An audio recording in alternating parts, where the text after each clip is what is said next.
Today, imimit natin ang ating mga franchisees from Ramon Isabela and Bambang Nueva Vizcaya. Ako si Carlo, ang batang may negosyo.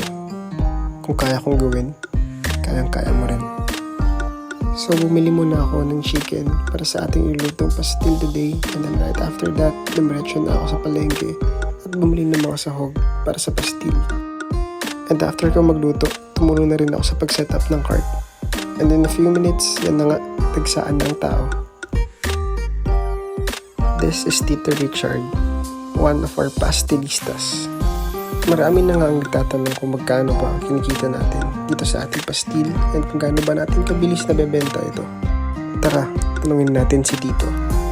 So Tito, nasa magkano po yung kinikita natin sa loob ng 3 oras na pagbebenta? Nakaka-trip 3,000 ko po kami higit sa 3 oras. So masarap nga ba ang pastil ni Kuya Kay? Bakit kaya ito laging sold out? Okay, anong lasa ng pastil ni Kuya Kay? Kasi, approve. Actually, hindi ko rin alam. Pero marami nagsasabi, masarap daw talaga. Kaya subukan mo na. After ko dumaan sa cart, minit ko na ang ating next franchisee na magtatayo sa Bambang Nueva Vizcaya. Diniscuss ko kay Tito ang ating mga franchise packages, and after that, nagkaroon kami ng deal. And ayun na nga, Kuya Case is going to Bambang Nueva Vizcaya.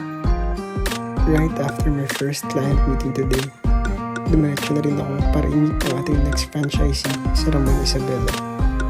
And after almost 2 hours, nakarating din kami dito from Solano to Ramon Isabela. Our franchisees from Ramon Isabela has already an existing milk tea shop na gusto lang nilang i-add itong ating Kuya Case pastil sa kanilang menu, at nang sa ganun ay mapatikim na rin nila sa mga Isabelinos ang ating masarap na pastil.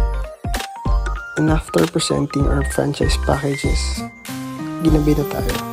But good news, Kuya Case is coming to Ramon Isabela. Napakaganda ng location ng shop ni client, and I'm sure talagang papatukin ang ating Kuya Case franchise store dito sa Ramon Isabela. So we're on to the next chapter, food tasting and contract signing. So watch out for our next video for updates about the franchise.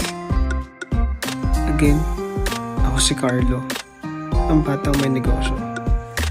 Kung kaya kong gawin, kayang-kaya mo rin.